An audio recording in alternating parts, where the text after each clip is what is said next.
Kalau kalian nggak mau, itu artinya kalian yang pengen susah. Aku jadikan mudah, kalian yang pengen susah. Ketika Allah katakan syahrul Ramadan alladzi unzila fihi al-Qur'an hudal linnas, begitu menyebutkan hudan, teruskan ayatnya sampai dengan ke bawah. Teruskan. Yuridullahu bikumul yusra wala yuridu bikumul usra. Allah menginginkan hidup kalian mudah, bukan susah. Kalimat ini memang ketika diturunkan untuk mengatasi persoalan fikih terkait dengan puasa. Tapi kalimat ini, ingat kalau dibaca dengan ilmu asbabun nuzul, ingat ada kaidah mengatakan al-ibaratu bi umumil lafzi la bi khususis sababi. Makna dari ayat itu lihat pada keumuman lafadznya, bukan khusus sebabnya. Di ayat ini kalau dipahami fikih terkait dengan hukum puasa, Allah berikan rukhsah supaya kalian mudah, jangan paksakan untuk puasa kalau nggak bisa. Tapi makna ayatnya luas. Kata Allah, saya inginkan hidup kalian semua mudah, bukan susah. Makanya kembali kepada Quran supaya dapat kemudahan. Kalau kalian nggak mau, itu artinya kalian yang pengen susah. Aku jadikan mudah, kalian yang pengen susah. Jadi mau kalian itu apa? Setelah kalian merasa susah, kalian salahkan aku. Jadi mau kalian itu seperti apa? Kalian yang harus bagaimana atau aku yang harus bagaimana? Aku sudah berikan jalan, kalian nggak pilih. Setelah kalian tersesat, kalian salahkan aku. Kalian ini siapa sih? Paham? Itu cara berpikirnya demikian. Maka teman-teman sekalian, kalau kita keluarkan turunan-turunan ini, maka cara berpikirnya, ayo antum sekali lagi silahkan baca Quran awal sampai akhir. Tapi aktivitas Anda secara umum, apa yang dikerjakan menjadi amalan rutin yang secara umumnya orang mengerjakan. Yang kedua, ini yang pokok, apa amalan khusus Anda yang tidak banyak orang lain kerjakan, maka turunkan ayat-ayatnya untuk bimbingan. Misal tidur, itu kan semua orang tidur, amalan rutin. Anda tidur, saya tidur, kita tidur. Hanya Allah yang tidak tidur, bahkan ngantuk pun tidak. Karena kita kemudian tidur, keluarkanlah ayat-ayat yang membuat tidur kita tenang, supaya tidur kita enak, nyaman, mimpinya teduh, nyaman. Keluarkan ayatnya. Banyak di Quran. Bangun dari tidur, keluarkan lagi ayatnya. Aktivitasnya seperti apa, dari mulai berlindung, keluarkan hadisnya. Karena hadis penjelasan dari ayatnya ada. Apa Anda pikir tidak ada ayatnya? Ada. Ya, teman-teman, Quran surah ketiga Ali Imran, ayat ke-90 sampai dengan 190, ayat 190 sampai dengan ayat 200 itu bukan sekedar ayat yang sering dibacakan, tapi Nabi sering membacanya saat bangun tidur. Tidak banyak orang tahu. Quran surah ketiga Ali Imran ayat 190 sampai dengan 200. Inna fi khalqis samawati wal ardi wa ikhtilafil laili wan nahari la ayatin liulil albab alladzina yadhkuruna Allaha qiyaman wa qu'udan wa 'ala junubihim, dan seterusnya sampai ujung ayatnya, sampai dengan ayat 200-nya. Itu seringkali dibaca oleh Nabi saat bangun dari tidur. Tahu dari mana Ustaz? Abu Daud nomor hadis 1369 yang meriwayatkan Ibnu Abbas radhiyallahu taala anhuma. Kata beliau, qala, ya bima makna qala hadatsana qala Rasulullah sallallahu alaihi wasallam. Awas, hati-hati baik-baik. Awas, hati-hati. Sebelum menyampaikan kalimat Rasulnya, kata Ibnu Abbas, karena Rasulullah sallallahu alaihi wasallam, adalah kebiasaan Rasulullah sallallahu alaihi wasallam, idza staiqadha min naumihi, jika beliau bangun dari tidurnya, fajalasa, duduk dulu sebentar. Setelah itu famasaha biyadihi min athari naumi, menghapus bekas gantuknya supaya sadar sepenuhnya. Karena orang baru bangun tidur itu kesadarannya belum sempurna. Maka jangan mengerjakan apapun dulu, tahan dulu sebentar. Kalau langsung berdiri, maka sempoyongan dia. Kalau langsung jalan, kemungkinan tidak akan sempurna jalannya. Maka duduk sebentar. Hilangkan bekas ngantuknya supaya sempurna, bukan langsung doa. Karena kalau Anda langsung baca doanya pun mohon maaf tidak akan sempurna. Bacaan yang dibacakan saat ngantuk itu nggak akan sempurna.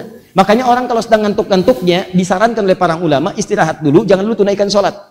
Setelah Anda sadar sepenuhnya baru sholat. Karena sholat yang ditunaikan dalam keadaan lelah yang luar biasa atau ngantuk yang sangat luar biasa tidak akan pernah mendapatkan kehusyuan di dalamnya. Maka saat berdoa itu tahan, duduk dulu, hapus bekas kantuknya, baru setelah itu bacalah kemudian faqara'a khawatimus surah Ali Imran. Maka beliau membaca 11 ayat terakhir surah Ali Imran. Baca, setelah itu masuk alhamdulillahilladzi ahyana ba'da ma amatana wa ilaihin nusyur. Baru kemudian fadzaba ila syai'in mu'allaqah, pergi ke toilet. Baru kemudian fatawadda, berwudu. Kalau beliau berjanabat mandi dulu dan seterusnya, baru kemudian salat. Ya, dan seterusnya. Nah, itu teman-teman sekalian, ada semua ayatnya. Ada ayatnya. Maka saran saya, aktivitas rutin kita keluarkan. Makan. Bagaimana cara makan yang baik supaya ada cahayanya? Dari mulai cara nyarinya, apa yang dimakan, apa yang tidak boleh dimakan, ada semua. Cara nyarinya, Quran surah kedua ayat 168, tambah Quran surah kedua ayat 172. Kalau pengen cepat, Quran surah 7 ayat ke-96. Makannya, Quran surah ke-7 ayat 31. Yang nggak boleh dimakan, Quran surah kedua ayat 173, Quran surah kelima ayat yang ketiga, ada semuanya. Apalagi coba yang nggak ada? Ada semua.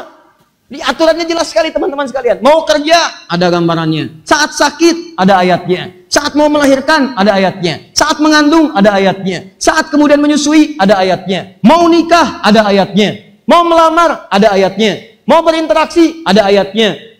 Mau ta'aruf, ada ayatnya. Ada semuanya. Tinggal Anda keluarkan. Makanya kalau Anda berinteraksi dengan indeks, tadi sempat saya mau bawa tuh, tapi nggak sempat terbawa. Ada Mu'jamul Fahras fi Al-Fadhil Hadis. Indeks ayat Al-Quran. Diterjemahkan ke dalam bahasa Indonesia. Indeks itu bukan sekadar untuk nyari surat. Tapi surat apa yang antum butuhkan? Bikin kurikulum dari situ. Nih, antum apa pekerjaannya? Status antum di rumah update dulu apa nih? Setelah itu, keluarkan ayat-ayat keluarga. Supaya keluarga antum terang di rumah. Ini sesukses apapun antum di luar. Kalau di kehidupan rumah tangga antum gelap, ya nggak akan enak kehidupannya. Karena itu tempat yang paling lama antum akan singgahi. Di rumah, kembali ke rumah. Maka dari itu coba update status antum. Sebagai seorang suami apa tugasnya? Keluarkan ayatnya. Sebagai seorang istri apa? Kalau sudah naik status jadi punya anak, sebagai seorang ayah apa? Seorang ibu apa? Nah antum kalau statusnya masih di sini, sebagai seorang anak apa tugasnya? Ayatnya ada semua. Demi Allah saya katakan, begitu Anda amalkan ini, maka terang kehidupan di keluarga Anda. Demi Allah saya katakan, masalah itu seakan-akan nggak ada masalah. Karena sebelum masalah itu tiba sudah diselesaikan oleh Allah. Ringan, seakan-akan nggak punya masalah. Bukan nggak punya masalah. Tapi masalah itu diringankan oleh Allah Subhanahu wa taala. Anda sudah pelajari. Dan semuanya jelas. Kata Allah, kalau kamu jadi suami, yang harus kamu kerjakan ini. Ini kewajiban kamu, ini hak kamu. Kemungkinan akan terjadi sesuatu masalah, ini masalahnya. Dan mulai persoalan komunikasi, persoalan salah tangkap, persoalan dengan mertua, persoalan dengan anak, persoalan mencari nafkah, ada semua. Terus kemudian setelah itu hebatnya, cara menyelesaikannya begini. Ini cara penyelesaiannya. Ini yang umumnya, ini yang cara cepatnya. Kamu kerjakan ini, maka selesai kehidupan di situ. Tuntas. Dan hebatnya lagi, itu langsung dicontohkan oleh Nabi dalam kehidupan di masyarakat yang paling jauh terperosok ke dalam. Disebut jahiliyah. Di semua aspek itu ketinggalan. Akhlaknya ketinggalan, kemajuan yang nggak ada, ilmu pengetahuan ketinggalan, semua ketinggalan. Ingin memberikan contoh, Allah ingin memberikan pesan kepada kita. Nih, yang paling tertinggal aja di bumi, saya turunin cahaya jadi terang. Jadi menginspirasi dunia, apalagi kalian yang sekarang sudah bukan jahiliyah lagi. Masa nggak bisa lebih hebat daripada yang dulu? Perangkatnya ada semua, teknologi sudah maju, ilmu pengetahuan sudah demikian hebatnya, masa nggak bisa ngalahin capaian orang jahiliyah yang perangkat teknologinya dan kehidupannya nggak seperti antum sekarang. Dulu untuk menulis saja bagaimana perangkatnya, sekarang ada semuanya. Laptop aja ada tulisan sekarang, penanya langsung digital. Silakan, ada semua.